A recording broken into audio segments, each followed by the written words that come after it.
Good evening, ladies and gentlemen, and welcome to Primetime Newscast in the English language on Canal International. It's exactly 6:15. We'll take you around the globe with updates on major information and top stories.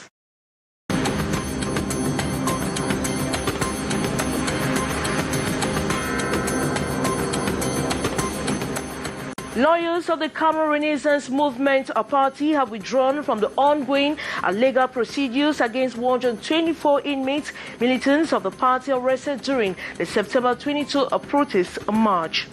Separatist fighters in Bali backpedals via ban on PCC in Bali spells out conditions for PCC moderator to resign. In a widely circulated audio, the head of separatist fighters in Bali declared separatist fighters in Bali will allow the Presbyterian Church to resume its activities. And after the verdict of persons who killed children in a school in Kumba, barrister Ashu Emmanuel throws more light on capital punishment in Cameroon. Those were major stories. Details right ahead.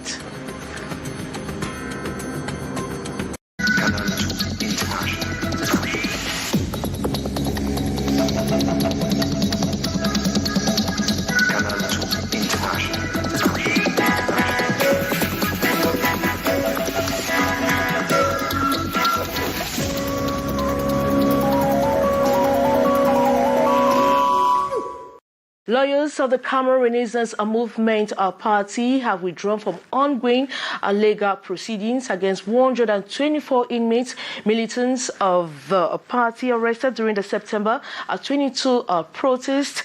The defense lawyers say the legal process is characterized with illegality and violations of the judicial norms, and made known this Thursday in a press conference in the nation's political capital, Yaoundé. More in the following story. The fate of Bibu Nisak and other 123 detainees of the Cameroon Renaissance Movement hanging on a thread.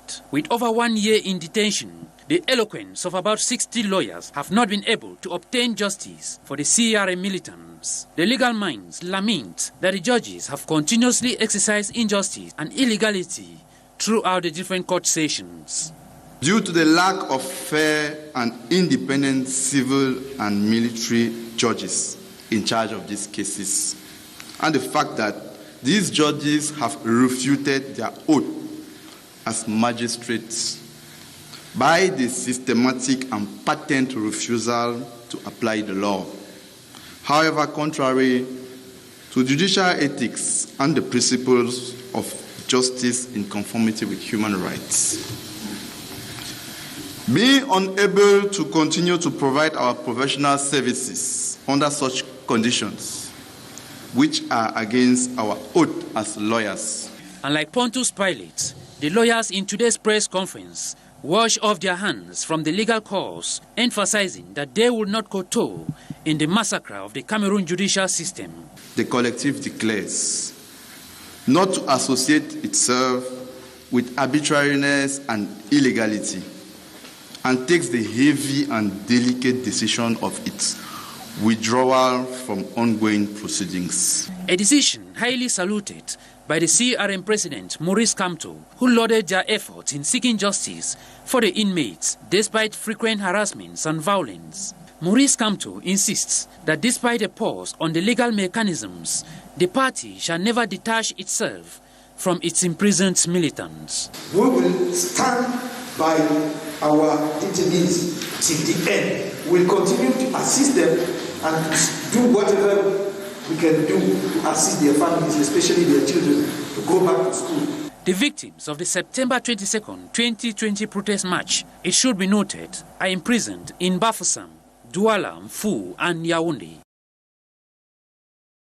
Separatist fighters in Balinyonga in the northwest region of Cameroon backpedals the ban on PCC in Bali, drops condition for the PCC moderator to resign. In a widely circulated audio, the head of the separatist fighters in Balinyonga, popularly known as Grandpa, declared separatist fighters in Bali will allow the Presbyterian Church to resume its activities in the subdivision on condition that the PCC sends a new to a PC Tangfua congregation. The heads of the separatist group in Bali also disclosed their religious stance, declaring they have no intentions to stop them from worshipping God. According to the separatist leader in Bali, the declaration made by the spokesperson last Saturday was done in a heat of anger of the moment. The anger he reiterated words invoked by the pastor of PCC at Tangfua, whom he notes is a son of Bali. Edition of the news. Many Cameroonians continue to pour out their reactions on the death sentence by firing squads on 4 persons over the Kumba school massacre on October 24, 2020, and a much-awaited verdict described as timely and satisfying to some persons, but others continue to question if the verdict could provoke an end to the crisis in the northwest and southwest regions of Cameroon. But many see the verdict has brought to light capital punishment, which was lastly executed in Cameroon in 1997 after the last death sentence that was carried out in 1997. It appeared the country went mellow on issuing such sentences. However, the Criminal Procedure Code adopted in 2016 again upheld the death penalty, especially for terrorism-related offenses. We caught up with senior barrister Emmanuel Ashu. He throws more light on capital punishments in Cameroon.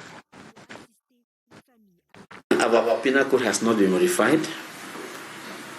Section 276, which punishes capital murder, provides that where murder is accompanied by premeditation or poisoning, the accused can be convicted. The accused, if found guilty, can be convicted to death, and it suffices to state that the court that pronounces that sentence has to indicate the manner of execution. Normally, it is execution either by firing squad or by hanging in a public place. So we have other offenses like terrorism, which is also punishable by, if the person is found guilty, punishable by death. There is also in the military justice code, we also have offenses that are punishable by death, like desertion in the interior in times of war. So the death sentence is still very much alive. We can only say that for about 30 years now, it is not being carried out, that people are not being executed because of pressure mounted by human rights organizations who think that it is a barbaric practice to be killing people, to be hanging people, or to be shooting people to death. So it's barbaric, and they are fighting that governments around the world should abolish the death sentence. So while waiting for the possible abolition to arrive, our penal code is still there, and we have to apply it. You see, the reason being that the death sentence is a deterrent. It's a deterrent to hardened criminals who don't care down to take away life. So that sentence has to be there to remind them that if you kill, worldwide as the International Day to Protect Education from Attack. It is a day that was established by a unanimous decision of the UN General Assembly, calling on UNESCO and UNICEF to raise awareness of the plight of more than 75 million 3 to 18-year-olds living in 35 crisis-affected countries and the urgent need for all of their educational support. Today's in-state universities across Cameroon are facing increasing lodging problems. Most often, they are in a tussle with their landlords who prefer to rent to more lucrative tenants. In a bid to solve the problem, the Minister of Higher Education met today with actors in the chain. But our reporter Beatrice Ngamu focused on one of the biggest student residential area in the nation's political capital, Yaoundé. Her story. The number of business centers as one enters Bonas gives the impression of a good student residential zone. A blend, though, moving inside the streets are inaccessible. Going further, posts of rooms to let all over. But the obstacle is the exorbitant prices and at times demands for 1 year rent. The students then before some association where landlord no get to ask plenty, where the money be between 7,000 and to 10,000. But now so the way they see, some room them the way they pay 25,000. Accusing fingers are thrown here and there on students like landlord. The room is for a student, but there are 4 to 5. Light is consumed and they refuse to pay. Water is same. You talk, they say you should lodge students. It is normal to lodge students, but there are also higher principles. The rooms are according to categories, well, averagely and less arranged. There are rooms for 25, 25 and 10,000 depending on the state of the room. Water and electricity before were services enjoyed almost free here. Not the case today, though there are wells now. Light no day, water no day. I say student on the sofa. At Bonas, common challenges today include insecurity, theft, very common here. This alongside problems of water and electricity. The environment, surroundings, very wanting. Stinky, filthy water all over. Heaps of garbages and others commonplace. Bonas is not only for students, as those who have left university some 25 years back or more are still living there. Their lifestyle sure affects the students, no doubt. This university student residential zone needs attention. A family in Douala is currently in pains as the school new year begins without their son in attendance. The child is said to have drowned in floods 1 week to the start of the new academic year in the Douala 3 municipality. Gladys Ambodiban completes that story. The death of this little boy, Chris Akansh, still remains fresh in the memories of his parents and other family members as the pains intensifies with his friends back in school without him.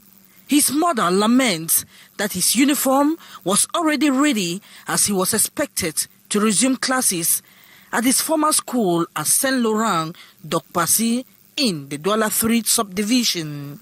The little boy drowned in floods after torrential rains hit the town of Douala 1 week to the start of the new school year. I am in pains. All his friends are attending classes. His uniform was ready for him to start classes. Unfortunately, the father of the little boy still recalls the traumatic incident.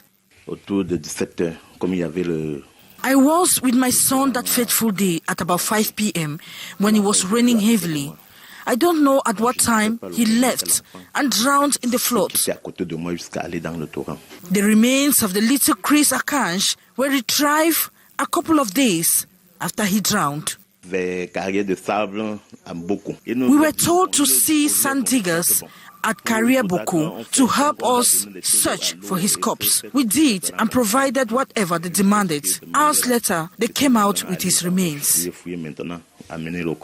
Chris Akansh, the only male child of the couple, always accompanied and assisted his handicapped father in his electronic workshop and other daily activities. His absence is already badly felt by the couple who laid to rest his remains in their native Banjon village in the West region 1 week ago. In the southwest region of Cameroon, the high cost of material in local markets has been a cause for concern for parents who continue to face challenges related to back to school. Some of the textbooks are not available, while prices of existing ones are skyrocketing. As we hear the following story with Beatrice Ngamu. Few days after the back to school, some parents still find it difficult to get school materials for their kids. On the local markets, didactic materials, textbooks, and some school items are still not available. Some libraries owners, on the occasion, are selling at high cost.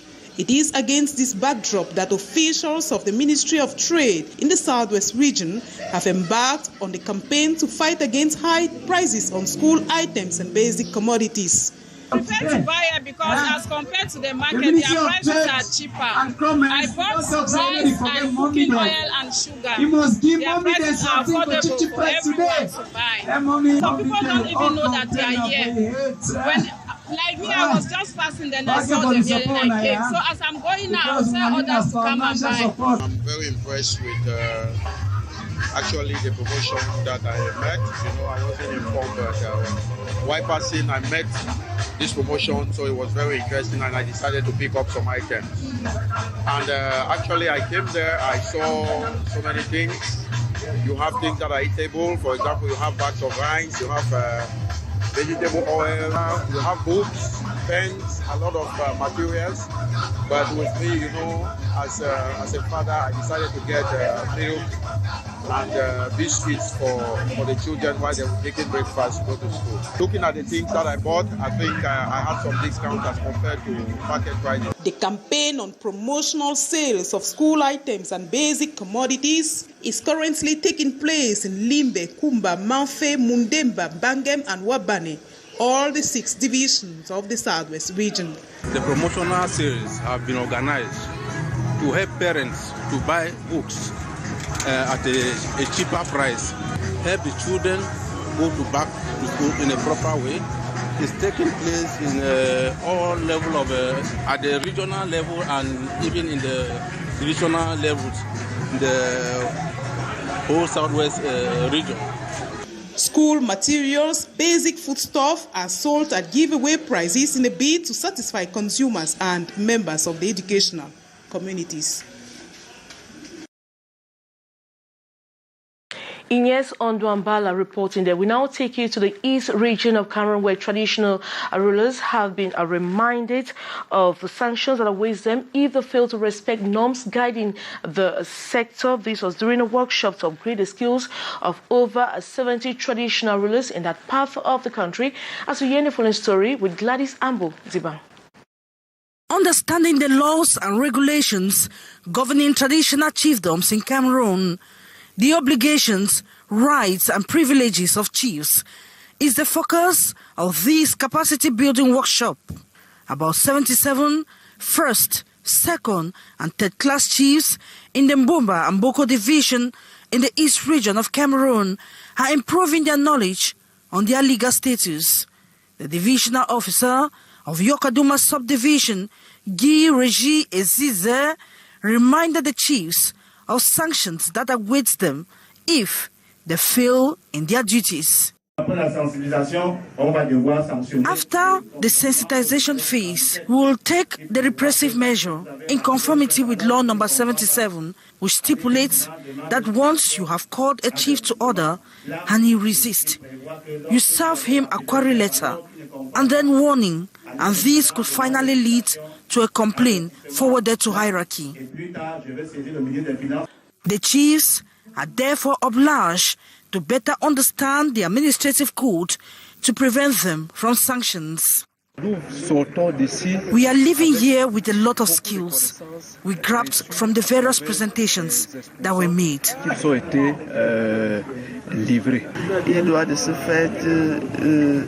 They are expected to know their population, do a census, and have real data in their register. The traditional chiefs were equally schooled on the different roles played by administrative authorities and traditional rulers, as well as the moral values they are expected to preserve and inculcate in their population. And that report brings us to the end of this edition of Newscast on Canal International. Thanks so much for watching.